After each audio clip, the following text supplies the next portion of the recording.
si vous cherchez une série de qualité qui a eu droit à un film avec un fort potentiel de qualité et une sortie en salle, Violet Evergarden, un bijou d'animation.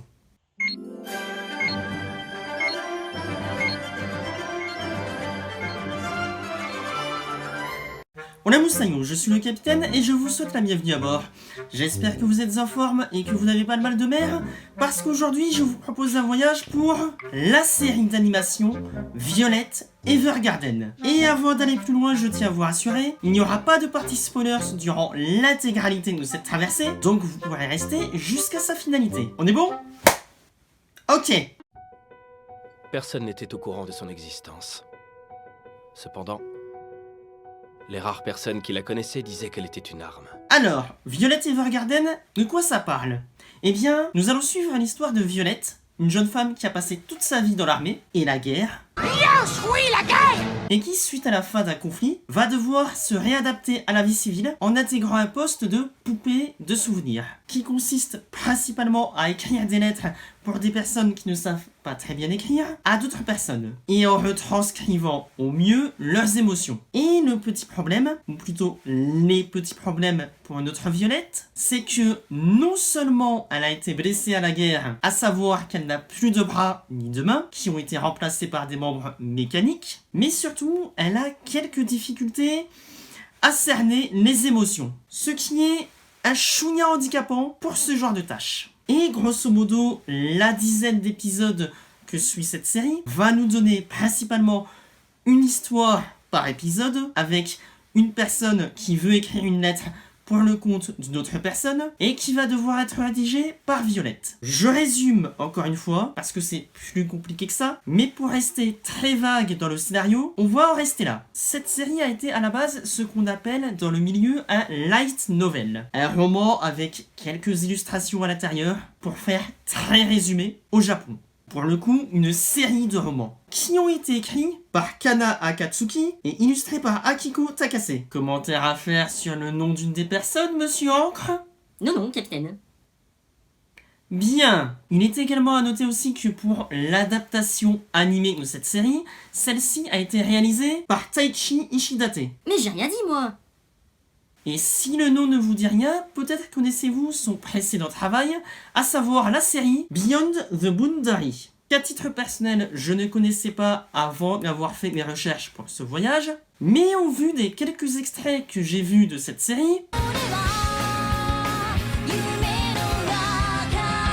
elle méritera mon attention à l'avenir. Pour en revenir, cela dit, à notre série du jour, c'est pour moi, encore une fois, un bijou d'animation. Elle n'était qu'un outil sans cœur.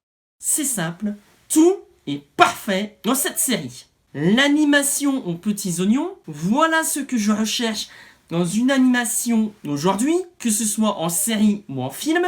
Un scénario bien ficelé, avec un développement de personnages excellemment bien travaillé, des dialogues savamment écrits, l'émotion qui arrive à chaque épisode, et plus d'une fois qui m'a fait verser une larme, à ce point-là, avec une pointe d'humour, certes présent, mais extrêmement bien géré. N'est-ce pas? Heureusement que le reste était parfait pour elle aussi, hein. C'était à ça d'être parfait. À ça! Ceci étant, pour en revenir à Violet Evergarden, je préfère prévenir, ce n'est pas ce qu'on peut appeler une série d'action. C'est surtout une série de personnages et de rencontres. Et nous allons évoluer avec le personnage principal au fur et à mesure de l'évolution de ses relations, pour nous permettre de véritablement partager des émotions avec une personne qui apprend à avoir des émotions. Et c'est, à titre personnel, le genre d'œuvre que je recherche aujourd'hui. Et la musique d'une telle maestria, oui, j'utilise ce genre de mots.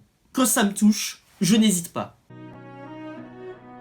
Violet Evergarden, vous êtes toujours utile à la société. Je suis conscient que ce type de série ne va pas plaire à tout le monde. Il est sûr, encore une fois, que si vous cherchez une série comique ou d'action, il vaut mieux passer votre chemin. Car ce n'est pas le but ici, encore une fois. Mais si vous cherchez une série de type tranche de vie, avec des enjeux pris au sérieux, des personnages forts et attachants, aussi bien les principaux que les secondaires, et que la nouveauté ne vous fait pas peur, alors la série Violet Evergarden est faite pour vous. Je n'ai pas pu voir encore malheureusement le film qui est actuellement disponible dans certaines salles de cinéma, pas dans toutes, pas dans la mienne, alors que d'autres films sont encore disponibles, voilà. Mais je ferai de mon mieux pour rattraper mon retard sur ce film. Et j'espère qu'on aura une édition Blu-ray, parce qu'à mon sens, elle le méritera amplement. Surtout si j'écoute les retours que j'ai eus sur ce film. Et je tiens le pari, il est fort probable, au vu de ce que j'en ai vu, que ce film puisse finir dans mon top des films de cette année. Même si techniquement, il aurait dû sortir en 2020, mais ça, seul l'avenir nous le dira. Vous pouvez travailler à mon service. Encore une fois, je tiens à rappeler que ceci n'est que mon avis personnel. Vous avez parfaitement le droit d'avoir un avis différent du mien, mais dans ces cas-là, je vous demanderai de me l'expliquer dans les commentaires. Et n'hésitez pas également à me conseiller d'autres séries de ce genre, je les regarderai avec plaisir. Vous avez encore beaucoup de choses à apprendre. Ce sera dur, et votre vie serait plus simple si vous n'aviez jamais à les connaître. Bref, c'était le capitaine qui vous parlait de Usakamine et qui vous dit à bientôt pour une nouvelle traversée.